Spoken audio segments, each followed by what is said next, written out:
welcome back to Epilepsy Moms.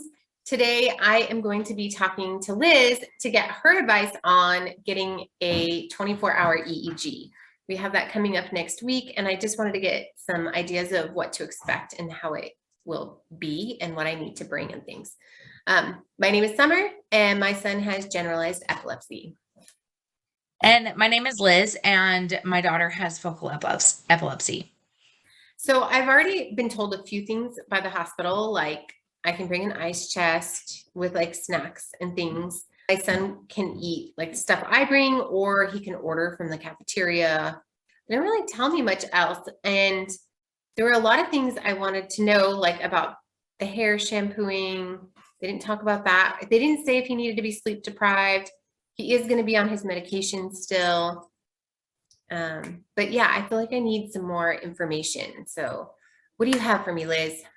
So they're probably going to have him sleep deprive him. So what I would do is start with making him stay up late the night before and then wake him up extremely early. What time do you have a check-in for?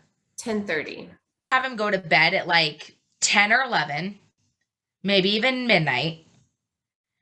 And then wake him up at like 6. Okay. And then let him know ahead of time, like, hey, Right. you're going to need to get up. It's just going to have to be for the next couple days.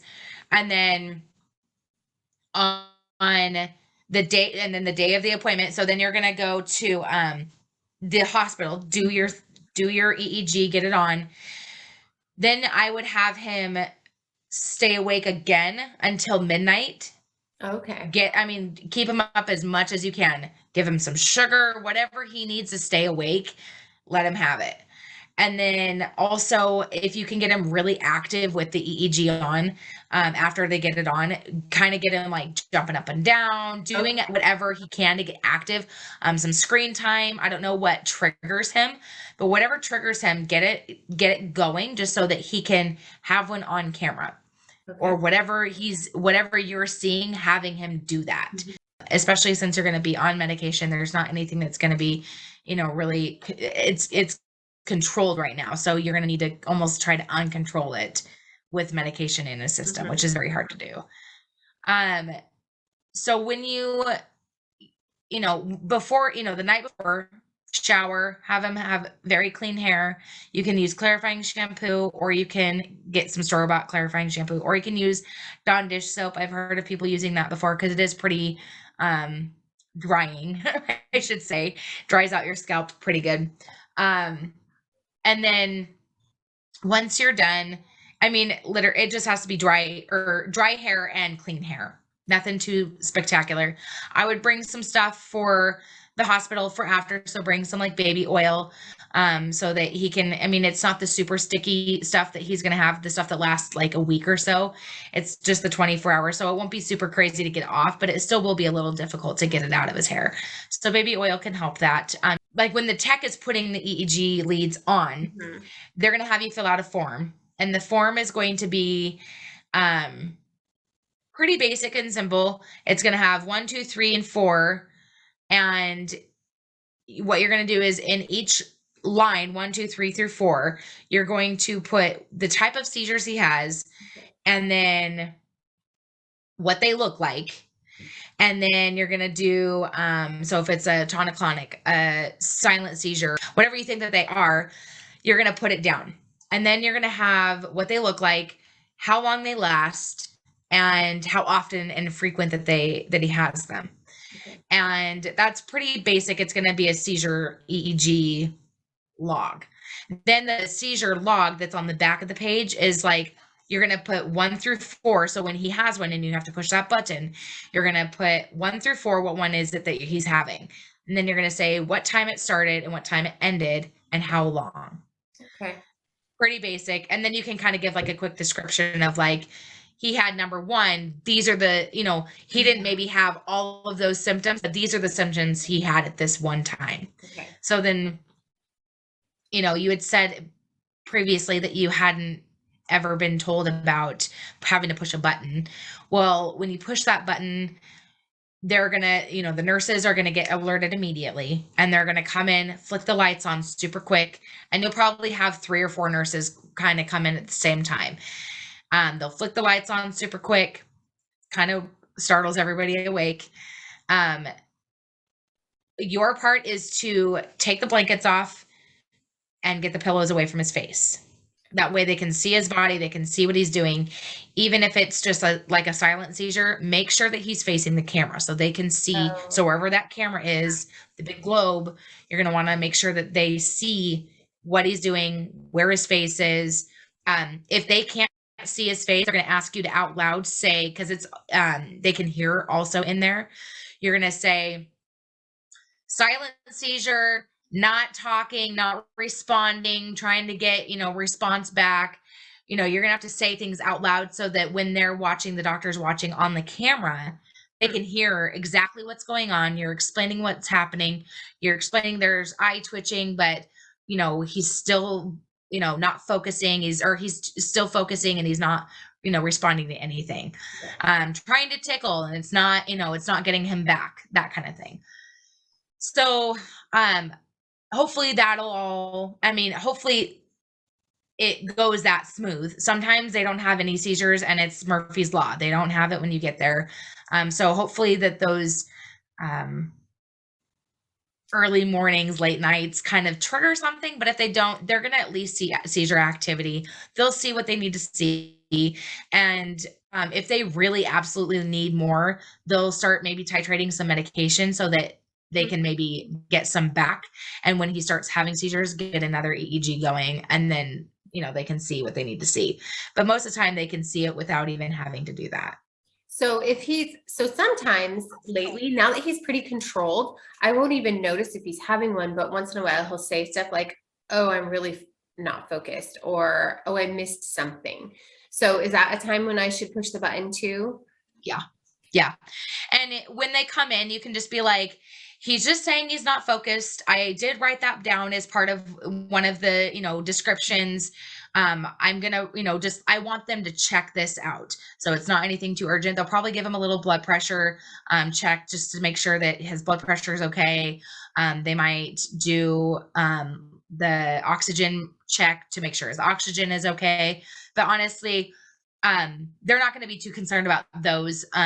But they will come in for it because you push that button. So whatever you feel is a seizure or seizure activity or anything, push the button no matter what. Because even if it's not a seizure, they'll look over it. I mean, they'll read the EEG, but if they see, okay, at 12:59, you push this button, they're going to go straight to that 12:59 and say, oh, this was not a seizure, or, oh, this was a seizure. This is how long it says it lasted. This is how long it actually lasted. They're going to compare the notes back and forth.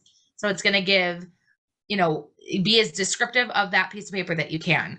That way the doctor knows what's going on. And that's kind of why we're doing this, because I'm not sure if I'm seeing absent seizures or if he's just, if he's just regular, like unfocused, or if he's unfocused because he's having like small ones that I can't see because they're so short. So that's what I want to know. So yeah, I'm definitely going to be like buzzing them when that happens, because I want to know after. That's what I want to know from the EEG. Is there seizure activity when he's feeling not focused, or when he can't listen at school? Is it because there's a seizure happening that we don't see on the outside? So that's super good to know.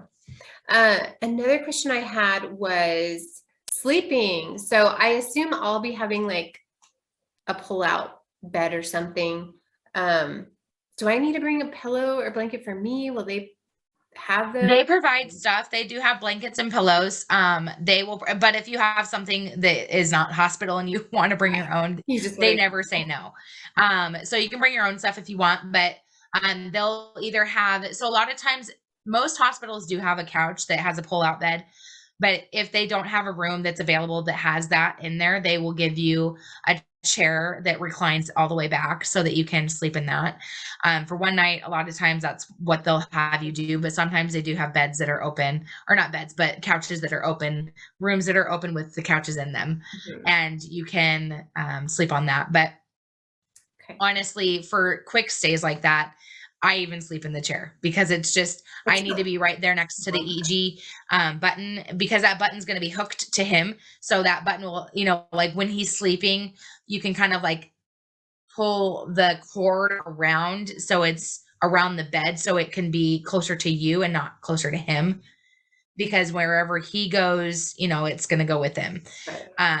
It'll be hooked to his little fanny pack or backpack or whatever they give him to have. We call it the buddy system, like it's gonna be his buddy for the first or for the next 24 hours kind of thing. Okay. You also can roam the halls. You can go on walks with him, as long as the COVID protocol is still available to be able to walk the halls. I'm not sure what your guys' hospital is like, but we were able to go for short walks down the hall.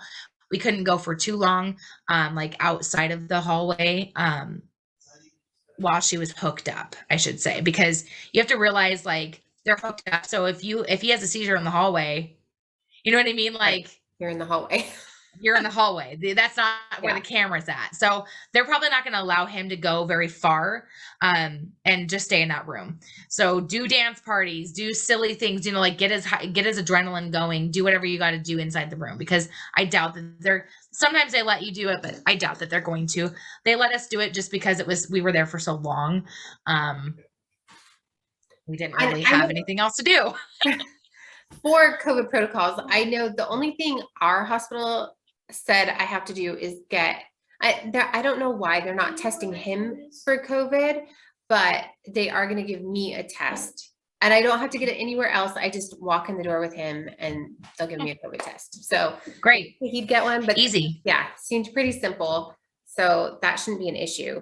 And then I did want to ask you, what do I do? Like if I want a cup of coffee in the morning and he's still hooked up, can I just like go downstairs and grab one, or? Get it before you get hooked up the morning of. Get it before you get hooked up. That way you don't have to leave. And then the next morning you can go. They're not going to, if you have to go somewhere in the nighttime or after he's been hooked up for a while, like if you need to go to the cafeteria for something and you didn't get your dinner delivered or whatever up to the room, and you need to go down the hall or down to the cafeteria or wherever coffee place you got to go to, because you're going to have to stay up late. They are going to probably have a nurse come in there and watch him while he is there, because you don't want to miss it. And if, or they'll have like one of the child life specialists come in and sit with him. Okay. Yeah, that's good to know. Make sure that when you are doing any sort of like tablets or hooked up devices to the wall, do not let him play on it. It needs to be off the charger completely to be playing on anything. They will quickly remind you that if you don't listen or if you forget. So definitely don't have anything hooked up to the wall and a charger. But he can play them, but just not while it's charging. Yes. Yes. Oh, are they going to do like the flashing lights and the blowing on the pinwheel for this EEG? Do you know?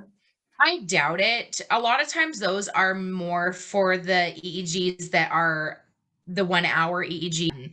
Sometimes they'll do the flashing lights and see if it will give them a seizure, and then they can use that as their tester. Yeah, I don't think so. And then when we check out, they unhook him and we're free to go. I mean, pretty much.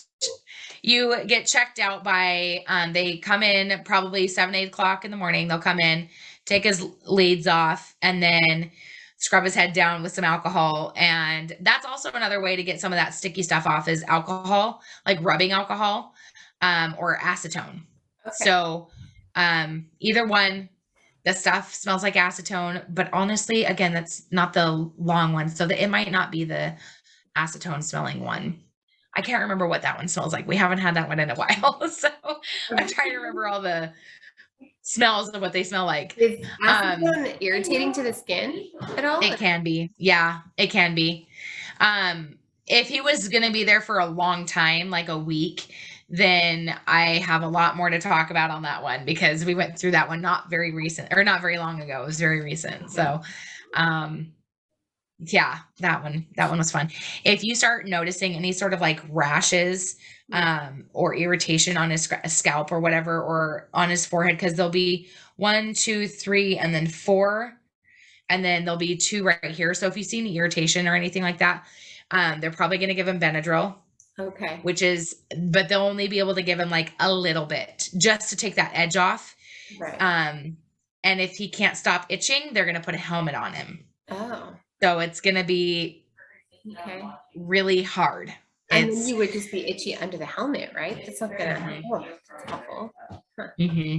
Yeah. So my daughter, so she was there for a while and ended up getting some little rashes on her on her scalp, and it kind of created a little bit of a blister look to it. And so it was really just agitated, but it was there for over a week. So it was Yeah, it's a long time. it is the way it is, and they can kind of remove it and kind of put it over a little bit, but they can't. I mean, like, it is very specific where they have to put it, so it's like you just kind of have to leave it, and it's awful. It is so awful. So I hope that doesn't happen. But for 24 hours, I doubt it. I mean, it's so uncommon for anything to happen in a 24-hour one. Okay. Well, thank you so much. This gives me some like really good things to think about, and really helped a lot, especially knowing about the button thing, because I had no idea there was a button to push. So I'm so glad I talked to you first. This is really Just helpful. don't forget anything for you either. Like, make sure you remember chargers and all that kind of stuff, because you don't want to forget any of that kind of stuff that you're going to need while you're there. Oh, do they have a DVD player? Do you know? Most hospitals do. Okay. Some of them don't work. So I don't know. You can call in advance and ask. But some of them don't always work. So if you have a tablet that has Netflix already posted on there, it makes it just so much easier. I mean, nowadays every tablet has Disney or Netflix or whatever that they can just sign into. I know for longer stays, they are allowed to bring like Xboxes or PlayStations or something like that. Nintendos, anything like that, but that they can hook up to that TV. And well, since this one's only like one day, I think we'll be bringing homework. We'll be doing homework and a tablet. Cool laptop, and don't forget something for you too. Like I said, don't forget the things that you're going to need also, not just for him. Yep. Take really crazy pictures. That's a good idea. He likes doing that. So that would be really fun. Make some fun photos in the room. My daughter thought it was really funny to like make funny videos while we were there. So we would like reenact stuff, like Elsa and Anna, Oh, that's so fun. That's a good It was fun. Okay. So yeah. All right. Hopefully that helps. Yeah, I'm excited that I've gotten your wisdom before we're going. So it's great. Thank you. We've only done it a couple times. It's okay. And then I think, so our next video, I will try to vlog some of our. That would be great. Yeah. So that we can post it and everyone can see what it's like. So. Yeah. Well, your story's not over. Your story's just begun.